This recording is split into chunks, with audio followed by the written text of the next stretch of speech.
ದಾವಣಗೆರೆ ಜಿಲ್ಲೆಯಲ್ಲಿ ನಡೆದಂಥ ಕನ್ನಡ ರಾಜ್ಯೋತ್ಸವದಲ್ಲಿ ಕಾಸರಗೋಡು ಶಾಲೆಯ ದಂತಕಥೆ ರೂಪಕ ಎಲ್ಲರ ಕಣ್ಮನ ಸೆಳೆದಿದೆ. ದಾವಣಗೆರೆ ಜಿಲ್ಲಾಡಳಿತ ಆಯೋಜಿಸಿರತಕ್ಕಂಥ 70ನೇ ಕನ್ನಡ ರಾಜ್ಯೋತ್ಸವ ಸಮಾರಂಭದಲ್ಲಿ ನಿಜಲಿಂಗಪ್ಪ ಬಡಾವಣೆಯ ಗುರುಕುಲ ವಸತಿ ಶಾಲೆಯ ವಿದ್ಯಾರ್ಥಿಗಳು ಪ್ರದರ್ಶಿಸಿರತಕ್ಕಂಥ ನೃತ್ಯ ರೂಪಕವು ಎಲ್ಲರ ಗಮನ ಸೆಳೆದು ಪ್ರಥಮ ಸ್ಥಾನ ಗಳಿಸಿ ಸತತ 3ನೇ ವರ್ಷ ಹ್ಯಾಟ್ರಿಕ್ ವಿಜಯ ಸಾಧಿಸಿದೆ.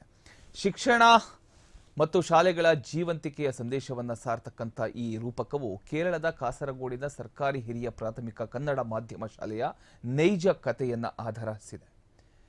ಕನ್ನಡ ಮಾಧ್ಯಮ ಶಾಲೆಯನ್ನು ಮುಚ್ಚಿಸುವ ಪ್ರಯತ್ನ ನಡೆದಾಗ ಪಣಿಕರ್ ಅನ್ನುವಂತಹ ಸರ್ಕಾರಿ ಅಧಿಕಾರಿಯೊಬ್ಬರು ಕನ್ನಡ ಪ್ರೇಮಿಗಳು, ವಿದ್ಯಾರ್ಥಿಗಳು ಮತ್ತು ಜನರ ಸಹಕಾರದೊಂದಿಗೆ ಹೋರಾಡಿ ಶಾಲೆಯನ್ನು ಉಳಿಸಿದ ದಂತಕಥೆಯನ್ನು ಈ ರೂಪಕವು ಅತ್ಯಂತ ಪರಿಣಾಮಕಾರಿಯಾಗಿ ಚಿತ್ರಿಸಿದೆ. ವಿದ್ಯಾರ್ಥಿಗಳ ಈ ಮನಮೋಹಕ ನೃತ್ಯ ರೂಪಕಕ್ಕೆ ಮತ್ತು ಕನ್ನಡ ಉಳಿಸು ಹೋರಾಟಕ್ಕೆ